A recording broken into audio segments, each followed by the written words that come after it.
आप देख रहे हैं सुदर्शन न्यूज।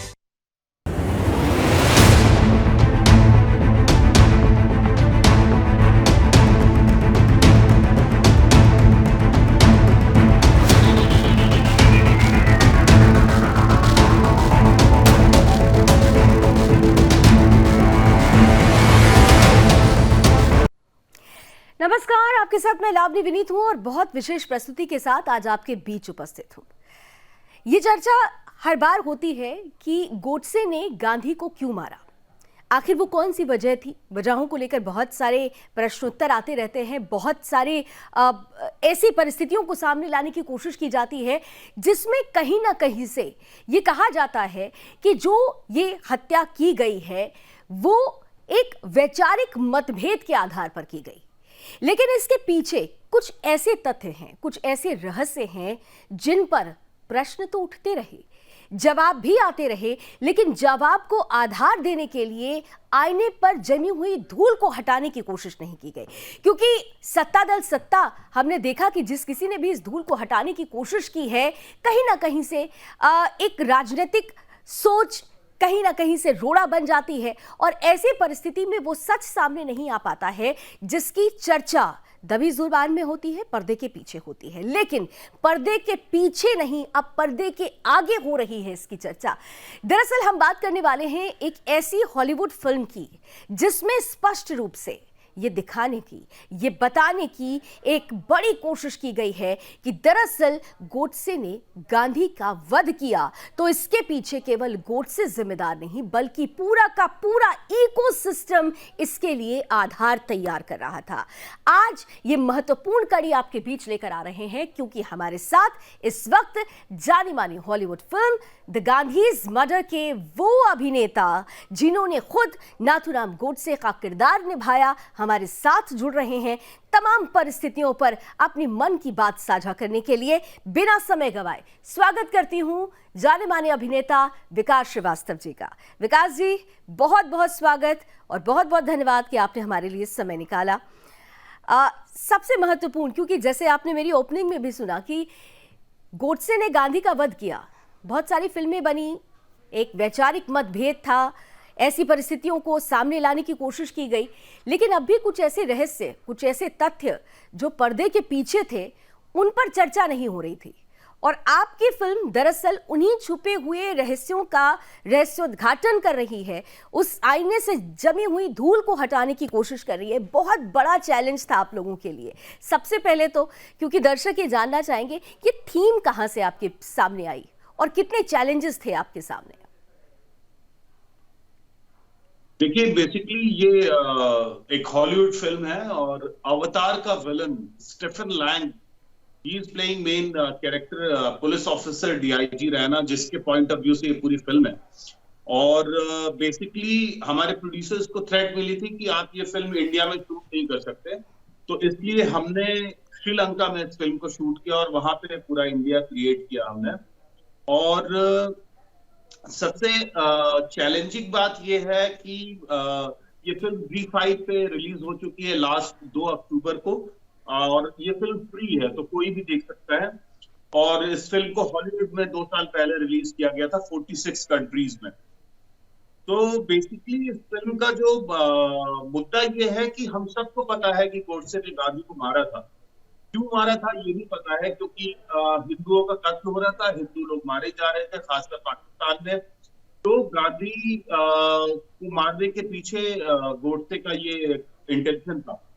लेकिन किसी को ये नहीं पता कि पूरे सिस्टम को, पुलिस डिपार्टमेंट को, प्रशासन को, सबको पता था कि गोडसे गांधी को मारे, क्योंकि 20 जनवरी को मदन लाल नाम का आदमी अरेस्ट कर लिया गया था जिसने गांधी बम फेंका था। और 30 जनवरी को ही, मतलब 10 दिन बाद गोडसे ने गांधी को मारा था। तो मदन लाल ने अपने स्टेटमेंट में बता दिया था कि गोडसे हिंदू महासभा से, काठियावाड़ के कुछ लोग हैं और ये ग्रुप आएगा और ये गांधी को मारेगा। और इनकी ये मूवमेंट्स हैं, यहाँ पे मीटिंग्स होती हैं, किस होटल में गोडसे रुकता है, ये सारी इंफॉर्मेशन पुलिस डिपार्टमेंट के पास थी।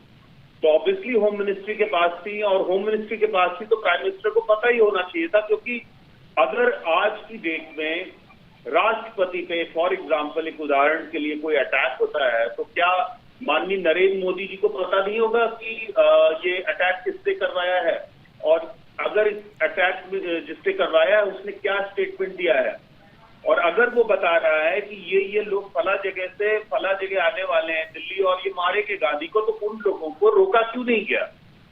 तो ये पूरा एक फेलियर था, और ये पूरा फेलियर जो है ये सिस्टम का था। ये केवल गोडसे ने हत्या की है, लेकिन विकास जी, आप इसे एक फेलियर कह रहे हैं, लेकिन अगर इसका इस सिक्के का दूसरा पहलू ये भी तो हो सकता है कि पूरा का पूरा इकोसिस्टम दरअसल तैयार किया जा रहा था इस पूरी घटना चक्र के लिए। जी बिल्कुल, मैं उसी पॉइंट पे आ रहा हूँ। दरअसल किसी भी हत्या का एक मोटिव होता है, एक रीजन होता है क्यों कोई किसी को मार देगा। तो अगर सपोज कांग्रेस चाहती थी कि गांधी जी मरे, या नेहरू जी चाहते थे कि गांधी जी मरे, तो उसके पीछे एक मोटिव था जो मुझे लगता है, जो दिखता है एविडेंसेस के थ्रू, कि जो एग्रीमेंट हुआ था भारत और पाकिस्तान का, 75 करोड़ रुपए का एग्रीमेंट हुआ था, जिसमें से 20 करोड़ रुपए पाकिस्तान को दिए गए थे एग्रीमेंट के बाद में, लेकिन 55 करोड़ रुपए नहीं दिए जा रहे थे। और नेहरू जी ने साफ तौर पे ये कह दिया था कि मैं 55 करोड़ नहीं दूंगा, क्योंकि उन 20 करोड़ रुपयों से आपने हिंदुओं को मारा है पाकिस्तान में। तो नेहरू जी की इस बात को तो अप्रिशिएट किया जाना चाहिए कि उन्होंने कहा कि नहीं, हिंदुओं को और नहीं मारा जाएगा, मैं और पैसा नहीं दूंगा। लेकिन जब ये बात गांधी जी तक पहुंची तो गांधी जी को लॉर्ड माउंटबेटन, जो उस टाइम का गवर्नर था, उसने कहा कि एग्रीमेंट है, पैसे देने पड़ेंगे गांधी जी, आप नेहरू जी को समझाइए। तो जब नेहरू जी को गांधी जी ने ये बात कही तो नेहरू जी ने कह दिया कि मैं तो नहीं दूंगा। तो गांधी जी ने कहा कि ठीक है, मैं फास्ट पे जा रहा हूं, मैं उपवास करूंगा आपके खिलाफ। मतलब कांग्रेस के खिलाफ, नेहरू जी के खिलाफ महात्मा गांधी उपवास पे बैठे हुए थे। तो इससे बड़ा रीजन क्या हो सकता है कि वो नहीं चाहते थे कि गांधी जी अब दिखाई दें, और लेकिन नेहरू जी डर गए, और नेहरू जी ने तुरंत जब भी फास्ट पे वो गए, तुरंत उन्होंने कह दिया कि मैं 55 करोड़ रुपए दूंगा। मतलब सत्ता के लिए, कुर्सी के लिए, या प्रधानमंत्री बने रहने के लिए 55 करोड़ दे दूंगा, हिंदुओं को मरने दूं पाकिस्तान में, वो चलेगा। लेकिन महात्मा गांधी यहाँ पे नहीं रुके। उन्होंने कहा ये मेरी तो ये मांग आपने मान ली है, लेकिन मैं अभी यहाँ नहीं रुकूंगा जब तक सारे हिंदू मुसलमान एक नहीं हो जाएंगे और सब शांतिपूर्वक नहीं रहेंगे, मैं फास्ट नहीं तोड़ूंगा। तो एक तरह से तो गांधी जी तकलीफ दे रहे थे कांग्रेस को, वो गड़ रहे थे प्रशासन की आंखों में।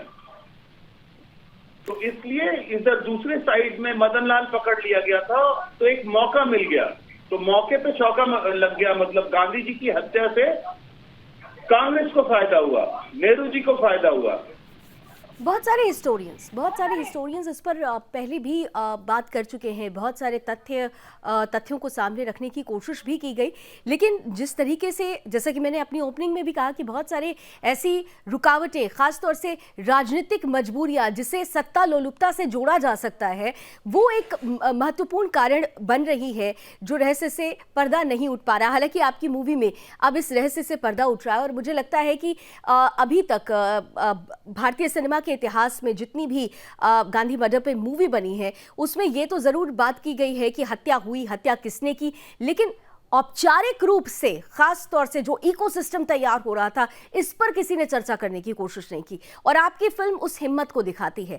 महत्वपूर्ण ये है कि मैं यहाँ पर कोट करना चाहूँगी गोपाल गोडसे की, जो नाथूराम गोडसे के ब्रदर हैं, उनकी जो book I Gandhi murder and after, जिसमें इस बात का जिक्र भी हुआ है कि गांधी जी के पुत्र देवदास गांधी जब जेल में मिलने के लिए पहुंचे हुए थे नाथूराम गोडसे से, और उनका प्रश्न था कि भाई क्यों हत्या की गई गांधी की, तो एक बहुत महत्वपूर्ण पंक्ति है, नाथूराम गोडसे कहते हैं कि यह हत्या व्यक्तिगत नहीं, राजनीतिक कारणों से थी। तो ये जो राजनीतिक कारण थे, क्या वही कारण आपकी मूवी के माध्यम से परिलक्षित करने की कोशिश की गई है? और यही वजह रही कि अगर भारत में उसे बड़ा आधार मिलता, भारत में उसे आप लॉन्च करते, तो कहीं ना कहीं से, जैसे आपने कहा कि बहुत सारे थ्रेट्स आ रहे थे, तो वो सच सामने आ जाता, इसलिए कहीं ना कहीं से इस मूवी को रोकने की कोशिश की गई। बिल्कुल, और इसका सेंसर भी नहीं मिल रहा था हमें, लेकिन हमने 600 पेजेस। मैं चाहूंगी विकास जी थोड़ा एक्सप्लेन करके आप बताइए कौन कौन सी प्रॉब्लम है, क्योंकि अब ये मूवी बॉलीवुड मूवी भी हो सकती थी, ये भारतीय सिनेमा का हिस्सा भी हो सकती थी, लेकिन हॉलीवुड पहुंचकर इसे बनाना पड़ा। सबसे पहला चैलेंज और फिर चैलेंजेस की कैसी सीरीज आपके सामने आई, थोड़ा विस्तार से बताइए। देखिए, महात्मा गांधी के जो फॉलोअर्स हैं वो पूरी दुनिया में है, तो हमारे प्रोड्यूसर्स का बहुत क्लियर आइडिया था कि अगर ये इंडिया में फिल्म नहीं बन पा रहे हैं, बना नहीं पा रहे हैं हम, तो हम बाहर शूट करेंगे, क्योंकि उनके फॉलोअर्स अमेरिका में हैं, रशिया में हैं, ऑस्ट्रेलिया में हैं, हर जगह हैं।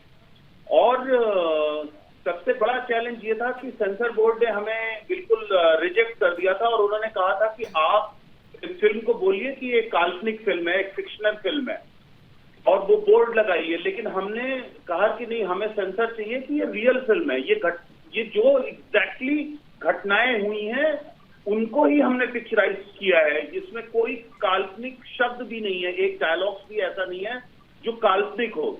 जो सीक्वेंसेस हुए थे एग्जैक्टली वही है। तो उसके लिए उन्होंने एविडेंस मांगे, जो 600 पेजेस का हमने एविडेंस दिया है, और ये बात कोर्ट में प्रूव हो चुकी थी कि गांधी मर्डर के बारे में पुलिस डिपार्टमेंट को पता था। आत्माचरण जज जिन्होंने नाथूराम गोडसे को फांसी दी थी, उन्होंने अपने फाइनल जजमेंट में जो पहली लाइन लिखी है वो यही है कि that police was well aware that Godse is going to kill Gandhi, then why police was not taking any action. Police को पता था कि गोडसे गांधी जी को मारेगा, तो पुलिस कोई एक्शन क्यों नहीं ले रही थी? तो पुलिस किसके दबाव में ये एक्शन नहीं ले रही थी, ये बिल्कुल ये पता होना चाहिए हर हिंदुस्तानी को, हर इंडियन को ये बात पता होनी चाहिए कि गांधी जी को मारने के पीछे गोडसे हैं, लेकिन ये पूरा सिस्टम किस तरह से उस वक्त में काम कर रहा था कि गांधी जी मरे। तो हमने वो सारे चैलेंजेस को इस तरह से फाइट बैक किया कि सारे एविडेंसेस दिए, और फिर क्योंकि कोरोना आ गया तो हमने थिएटर रिलीज भी नहीं की, और ZEE5 पे इसलिए रिलीज की फ्री में, ताकि सब देखें और सबको पता चले।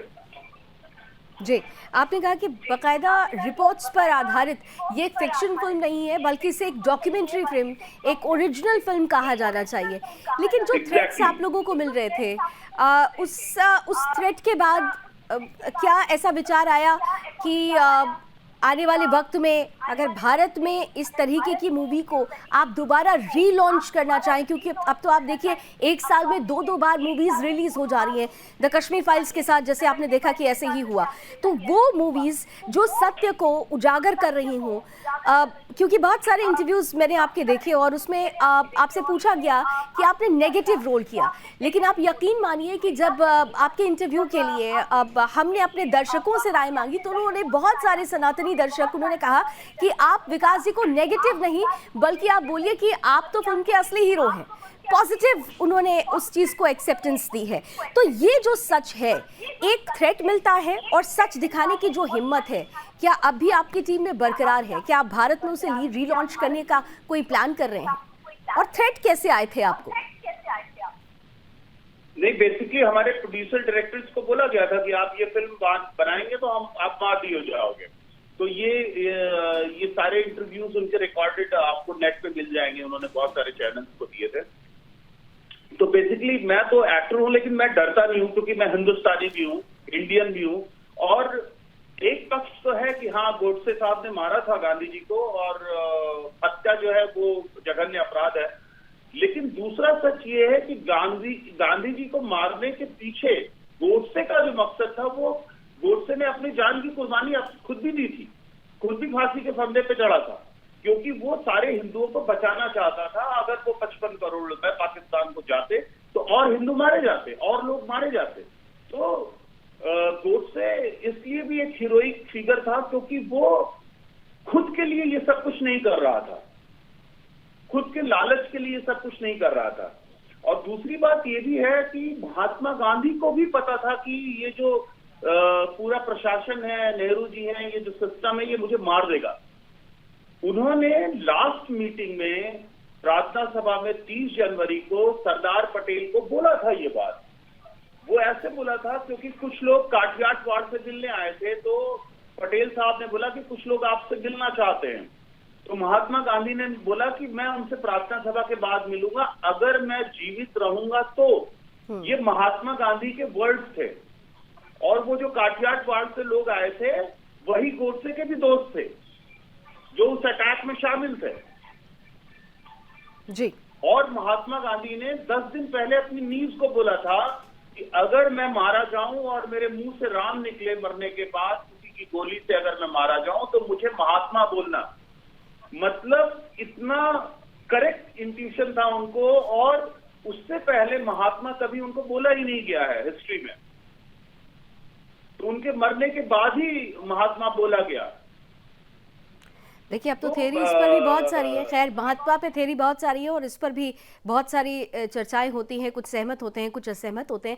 लेकिन इतना ज़रूर है कि जिस तरीके से जिन तथ्यों के साथ आपकी मूवी इस पूरे रहस्य पर से पर्दा उठाती है, कई प्रश्न तो खड़े होते हैं। और इन प्रश्नों के बीच में, क्योंकि गोडसे के विचारों पर लगातार बात होती है, हिंदू और हिंदू राष्ट्र की संकल्पना, क्या आपकी मूवी उस हिंदुत्व और हिंदू राष्ट्र की संकल्पना को, उसके आधार को मजबूत करती हुई नजर आती है? आपको कितनी संतुष्टि देती है ये मूवी? नहीं, मैं बिल्कुल संतुष्ट हूं। और आप जब फिल्म देखेंगे तो आपको इस बात का आभास होगा, एहसास होगा। और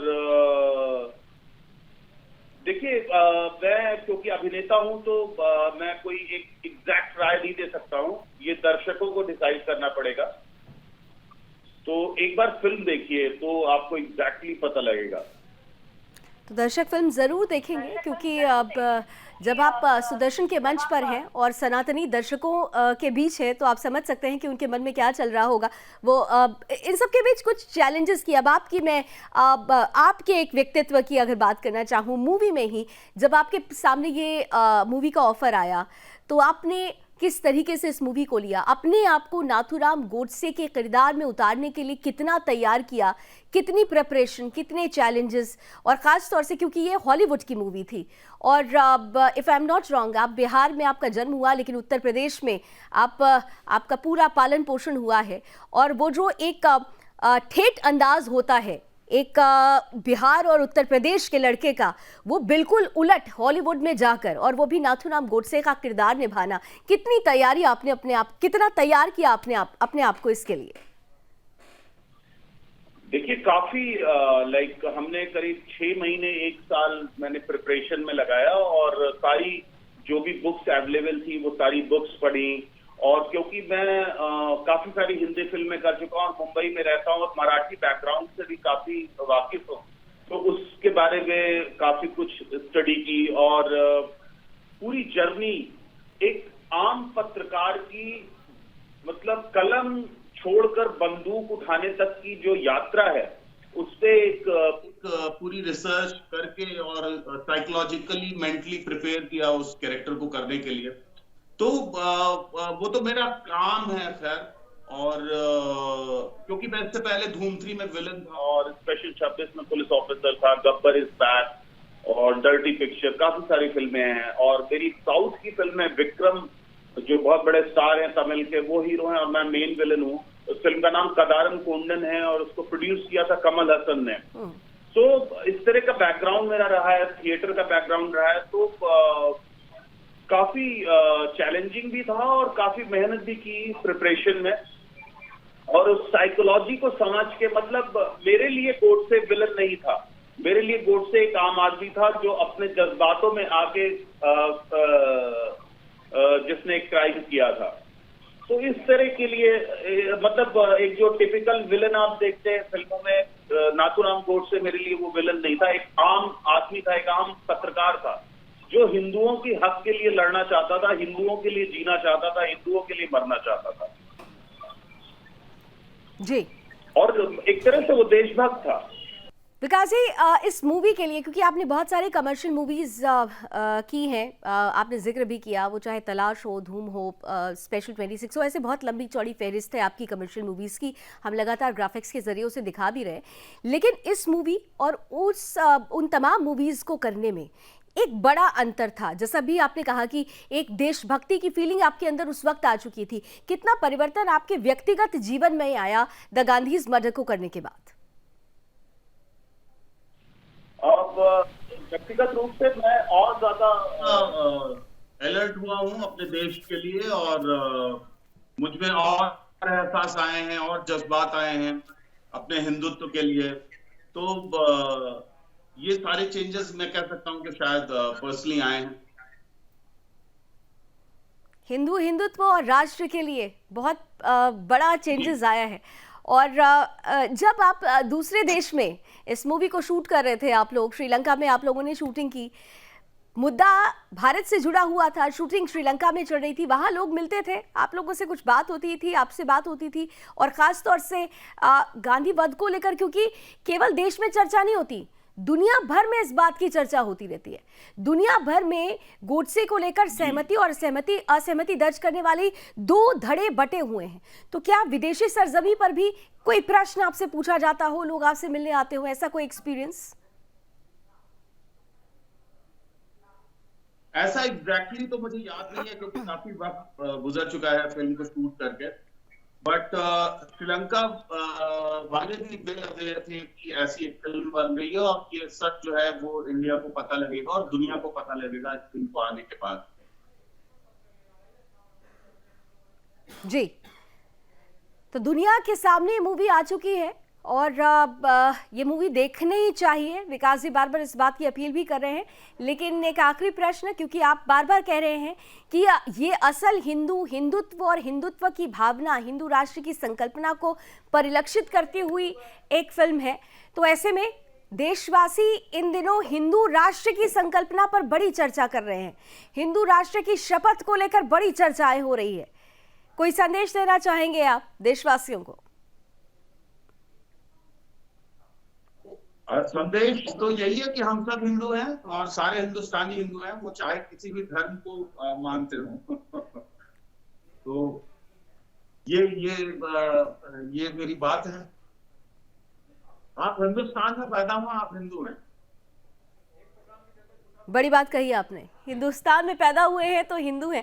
चलिए, थैंक यू सो मच विकास हमारे साथ जुड़ने के लिए, and all the best for your future हमारे पूरे सुदर्शन परिवार की तरफ से। लेकिन हाँ, इतना ज़रूर है कि आपने बड़ी महत्वपूर्ण बात की कि अगर देश को समझना है, हिंदुत्व और राष्ट्रवाद को समझना है, तो फिर द गांधीज मर्डर को एक बार देखिएगा ज़रूर, क्योंकि बहुत सारे ऐसे प्रश्न हैं जो अब भी जवाब ढूंढ रहे हैं, और जवाब ढूंढने के लिए एक आधार तैयार करती हुई द गांधीज मर्डर आपका इंतजार कर रही है। देखिएगा जरूर। अभी बस इतना ही। देश और दुनिया की तमाम खबरों के लिए आप जुड़े रहिए सुदर्शन न्यूज के साथ। जय हिंद।